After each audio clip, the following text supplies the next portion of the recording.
Hey everybody, Manny from The Way I Dad, and today I want to talk to you about the difference between a picky eater and a problem feeder.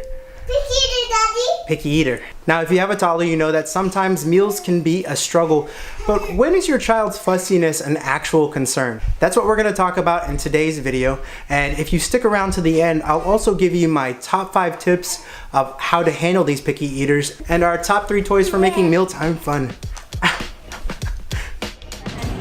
Okay, what about this one?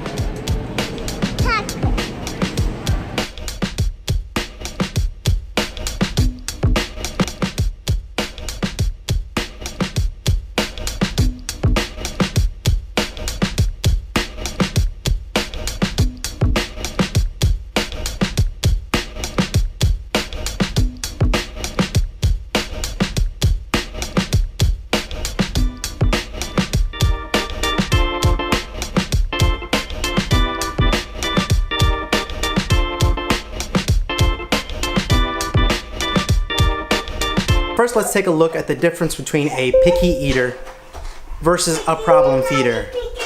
Picky eater. Picky eaters are going to have at least 30 foods that they will eat consistently. They will also lose foods due to burnout, but they will typically regain these foods after 2 weeks or so.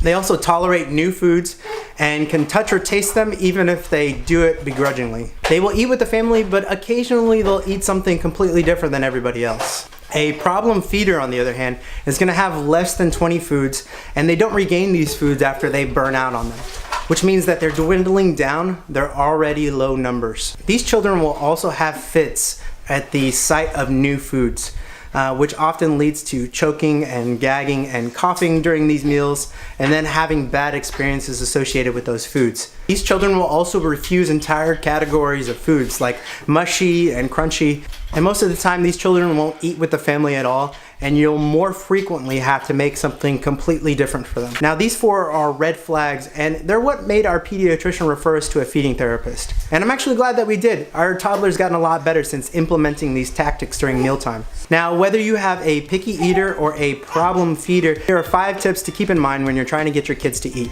Tip number 1, don't let them graze. Your child should not be constantly munching throughout the day. Instead, they should have 5 consistent meals: a breakfast, a snack, a lunch, a snack, and then a dinner. By not letting them fill up slowly throughout the day with those snacks, they're going to be more likely to be hungry for those larger meals and more likely to eat what you put in front of them. Tip number 2, give them some variety. Now, it is easy to get excited when your child starts trying new things again, but there is a systematic process for introducing new foods.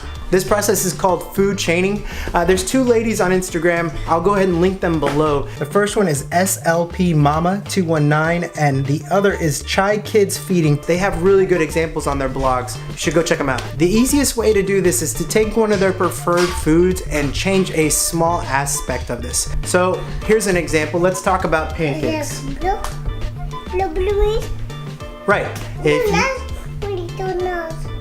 Okay, so we take pancakes and then we take that original recipe that we've been using and maybe add blueberries to it. And then from there we move over to a blueberry pancake that uses sweet potato. And then from there we move to a different shape, a different color. And then at the very end we'll switch from pancakes that are made out of sweet potatoes that are the shape of dinosaurs with blueberries in them to muffins. So you have to be really systematic on the way you do this. Tip number 3, let them help. Allow your kid to help you in every step of the process. Good. This is good. Good. Good.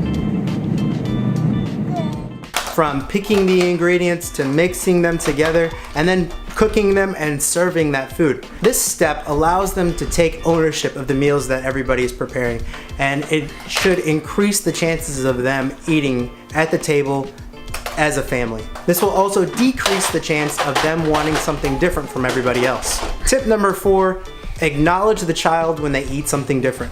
For this, I mean be very specific about their praise. Don't say things like, wow, good job, you're such a big boy for eating that carrot. Instead, you should say things like, wow, I really like the way you eat that green bean. Or I really like the way you eat that carrot. Your eyes and your stomach are really gonna appreciate that later. And then this allows you to explain to them why different food groups are so important to your body. And tip number 5, have fun. Don't make mealtime such a big stress ordeal. Believe it or not, your kids can pick up on that. Let them play with their food and mush it around the table, mix it around on their plates. Understanding the texture of these new foods is a key concept in your child accepting these new foods as something they want to eat. While they're eating these foods, you should probably also point out things like, oh, this tomato sauce is really spicy. It tingles on the back of my tongue. Oh, this meatloaf that mommy cooked is really hard to chew with my front teeth. I have to use my back teeth. Like a dinosaur, right? Yeah. How does dinosaurs eat? And finally, as an added bonus, make sure that you set a good example. Your child is not gonna wanna eat veggies if you're not eating veggies. They're not gonna wanna eat those sweet potatoes if they've never seen you eat sweet potatoes. So if you're not trying anything new, they're not trying anything new. Now there's tons of great products out there to make mealtime more fun, but there's 3 in particular that we want to share with you today. When it comes to setting the table, we bought the boys Little Me dress-up plates. They're fun little versions of themselves and they allow the boys to take the food and use it as clothes for their little selves. Okay, so for utensils, there's actually 2.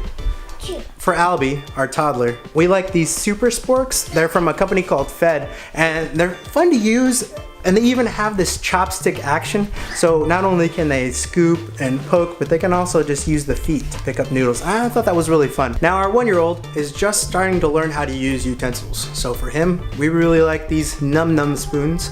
They're called Goo-tensils, and the great thing about them is he can dip them in the food and pull them out. He doesn't have to do any scooping. All the food gets caught right in there. Can you see that? So it's actually a really great design. He can dip it in his yogurt, he can dip it in his oatmeal, and he can get food out of the bowl.